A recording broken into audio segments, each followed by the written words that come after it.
The first key element of pelvic floor muscle training is correctly contracting the pelvic floor muscles.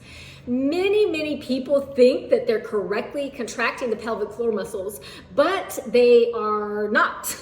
They may be cheating by using other muscles to squeeze, or they may even be bearing down, which is pushing against the pelvic floor muscles, pushing them down instead of pulling them up, which is the exact opposite of what we're trying to do.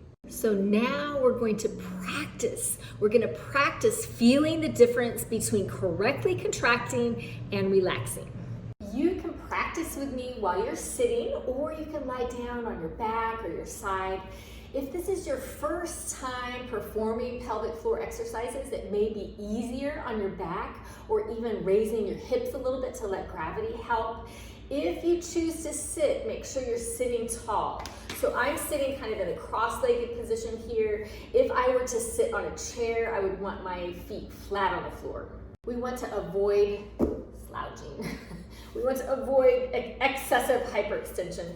And then what it would look like if you were on your back, remember our pelvis here, pubic bone in the front, tailbone, the pelvic floor muscles here at the bottom. So lying on your back, this is what it would look like.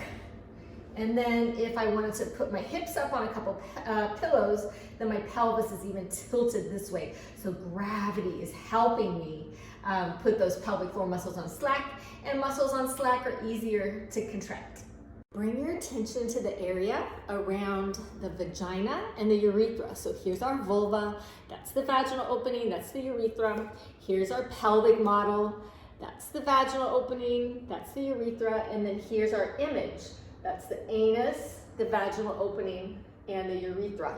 And what you're trying to do is gently squeeze those openings and pull them up and in.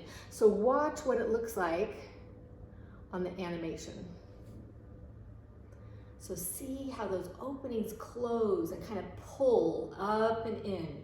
Squeezing, pulling up and in. Another cue is to think about if you had to pass urine and you didn't want to pass urine, you're stopping that urine flow. So let's go ahead and do it together. 3, 2, 1, gently squeeze and pull up and in, and then relax. And let's try it again, and I want you to really focus on the area behind the pubic bone, which is that area around the vaginal opening and around the urethral opening. So 3, 2, 1, squeeze, pull up and in, tightening the vagina, and then relaxing. Good job.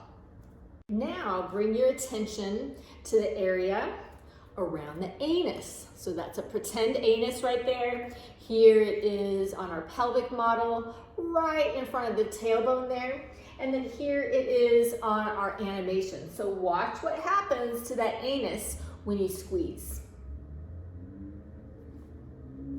See, the anus tightens. The anus pulls up and in, and that's exactly what we want you to try to do.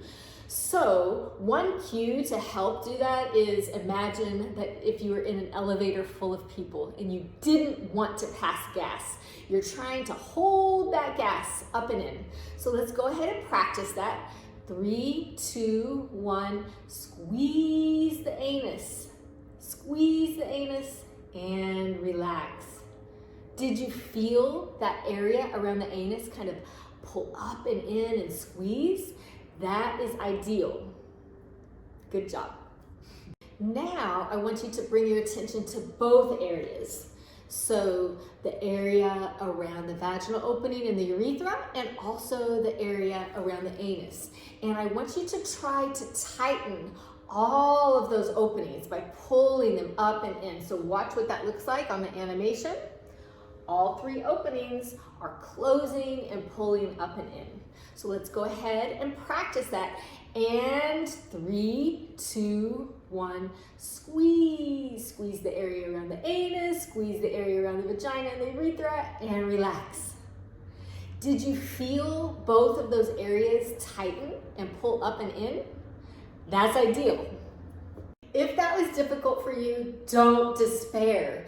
Making a postural change can sometimes make a difference. So if you are slouched and your pelvis, instead of being in neutral, it was kind of tucked back like that, you may feel it primarily around your anus, okay, because you're in that slouched position. Versus if you were leaning forward or like this, and the pelvis is more in an anterior tilt, you may feel it more in the front area around the vaginal opening and the urethra opening. So try having good tall posture and having this pelvis, so not slouched like this, not leaning forward and tilted anteriorly, but right in the middle, what we call a neutral pelvis.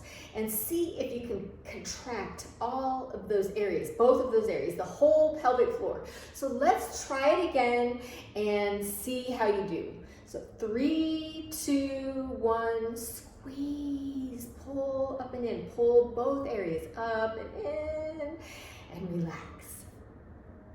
Sometimes you may just feel a little flicker, and that's okay. It's a pretty dramatic contraction that I have here on the animation, and that's for learning purposes, but most of the time you're not going to have that much squeeze and that much lift, especially if you're just starting out.